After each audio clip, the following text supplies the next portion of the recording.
نحن نقص عليك نبأهم بالحق إنهم فتية آمنوا بربهم وزدناهم هدى وربطنا على قلوبهم إذ قاموا فقالوا ربنا رب السماوات والأرض لن ندعو من دونه إلها لقد قلنا إذا شططا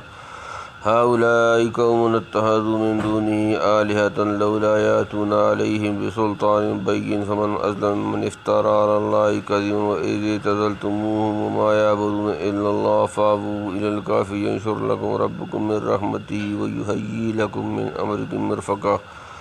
وترى الشمس إذا طلعت تزاور عن كهفهم ذات اليمين وإذا غربت تقرضهم ذات الشمال وهم في فجوة منه ذلك من آيات الله من يهد الله فهو المهتدي ومن يضلل فلن تجد له وليا مرشدا.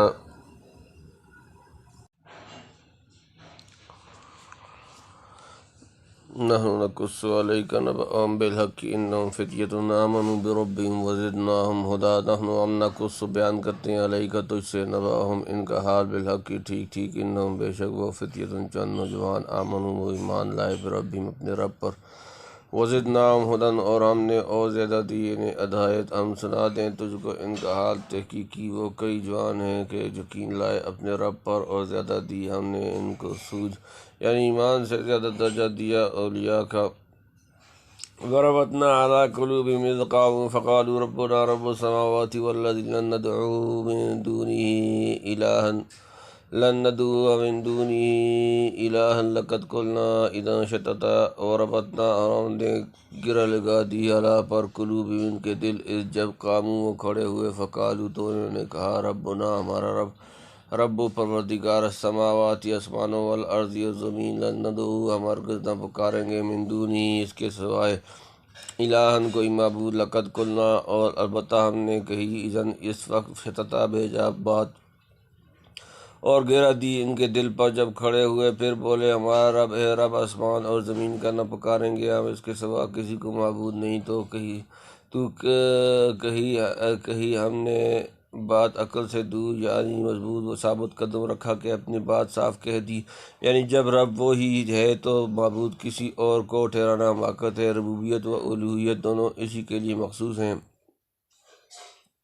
هؤلاء قوم اتخذوا من دونه آلهة لولا يأتون عليهم بسلطان بين فمن أظلم ممن افترى على الله كذبا. هؤلاء یہ قومنا ہماری قوم اتخذوا انہوں نے بنا لیے من دونه اس کے سوا آلهة اور معبود لو کیوں لا یاتون وہ نہیں لاتے علیہ ان پر بسلطان کوئی دلیل بین واضح. فمن پس کون اظلم بڑا ظالم من اس سے جو افطرا کرے اللہ پر اللہ کذبا جھوٹ. یہ ہماری قوم ہے ٹھہرا لیے انہوں نے اللہ کے اور معبود کیوں نہیں لاتے ان پر کوئی سند کھلی. پھر اس سے بڑا گناہ گار کون جس نے باندھا اللہ پر جھوٹ. جیسے معاہدین توحید پر صاف صاف دلیلیں پیش کرتے ہیں اگر مشرکین اپنے دعوے میں سچے ہیں تو کوئی واضح دلیل کیوں نہیں لاتے. لائیں کہاں سے جھوٹ کے پاؤں نہیں ہوتے. اس سے بڑا جھوٹ کیا ہوگا کہ خدا کے شریک ٹھہرائے جائیں. وَإِذِ اعْتَزَلْتُمُوهُمْ وَمَا يَعْبُدُونَ إِلَّا اللَّهَ فَأْوُوا إِلَى الْكَهْفِ يَنشُرْ لَكُمْ رَبُّكُم مِّن رَّحْمَتِهِ وَيُهَيِّئْ لَكُم مِّنْ أَمْرِكُم مِّرْفَقًا. وَإِذ اور جب اعتزلتموہم تم نے ان سے کنارہ کر لیا اور ما یعبدون جو وہ پوجتے ہیں الا اللہ اللہ کے سوا فاووا تو پناہ لو الی طرف میں الکافی غار ینشر لکم پھیلا دے گا تمہیں ربکم تمہارا رب من سے رحمتی اپنی رحمت ویہیئ مہیا کرے گا لکم تمہارے لیے من سے امرکم تمہارے کام مرفقاً سہولت. اور جب تم نے کنارہ کر لیا ان سے اور جن کو پوجتے ہیں اللہ کے سوا تو اب جا بیٹھو اس کھو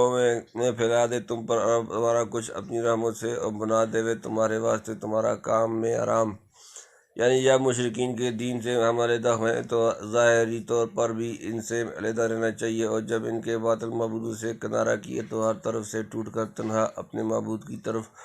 جھکنا اور اسی سے رحمت و تلطف کا امیدوار رہنا چاہیے. آپس میں یہ مشورہ کر کے پہاڑی کی کوہ میں جا بیٹھے. وَتَرَى الشَّمْسَ إِذَا طَلَعَت تَزَاوَرُ عَنْ كَهْفِهِمْ ذَاتَ الْيَمِينِ وَإِذَا غَرَبَت تَقْرِضُهُمْ ذَاتَ الشِّمَالِ وَهُمْ فِي فَجْوَةٍ مِّنْهُ ذَلِكَ مِنْ آيَاتِ اللَّهِ مَن يَهْدِ اللَّهُ فَهُوَ الْمُهْتَدِي وَمَن يُضْلِلْ فَلَن تَجِدَ لَهُ وَلِيًّا مُّرْشِدًا. وَتَرَى اور تم دیکھو گے الشمس سورج دھوپ اذا جب طلع وہ نکلتی ہے تزاور بچ کر جاتی ہے عن سے کافی کا غار ذات اليمين دائیں طرف اذا اور جب غربت دو ڈال جاتی ہے تقرضهم ان سے کترا جاتی ہے ذات الشمال بائیں طرف اور وہ فی میں فجوتن کھلی جگہ میں نو اس غار کی ذالک یہ من سے آیات اللہ اللہ کی نشانیاں من جو جسے یہدی ہدایت دے اللہ فهو المہتدی پس وہ ہدایت یافتہ ومن اور جو جس یضلل و گمراہ کرے فلن تجد پس تو ہرگز نہ پائے گا لہو اس کے لیے ولیًا کوئی رفیق مرشدن سیدھی راہ دکھانے والا اور تو دیکھے دھوپ جو نکلتی ہے بچ کر جاتی ہے ان کی کھو سے داہنے کو جب ڈوبتی ہے کترا جاتی ہے ان سے بائیں کو اور میدان میں ہے اس کے یہ اللہ کی قدرتوں سے جس کو راہ دے اللہ وہی آئے راہ پر اور جس کو وہ بچلائے پھر تو نہ پائے اس کا کوئی رفیق راہ پر لانے والا۔ یعنی خدا تعالیٰ نے اپنی قدرت کاملہ سے انہیں ایسے ٹھکانے کی طرف رہنمائی کی جہاں مامون و مطمئن ہو کر آرام کرتے رہیں، نہ جگہ کی تنگی سے جی گھٹے نہ کسی وقت دھوپ ستائے، غار اندر سے کشادہ اور ہوادار تھا، اور جیسا کہ ابن کثیر نے لکھا شمال رویا ہونے کی وجہ سے ایسی وضع و حیت پر واقع تھا جس میں دھوپ بقدر ضرورت پہنچتی اور بدون اجازت نکل جاتی تھی۔ یعنی ظاہری و باطنی رہنمائی سب اس کے قبضے میں ہے۔ دیکھ لو جب دنیا بچڑ رہی تھی کس طرح اصحاب کہف کو راہ ہدایت پر ثابت قدم رکھا اور ظاہری طور پر بھی کیسے عجیب غار کی راہ بتلائی۔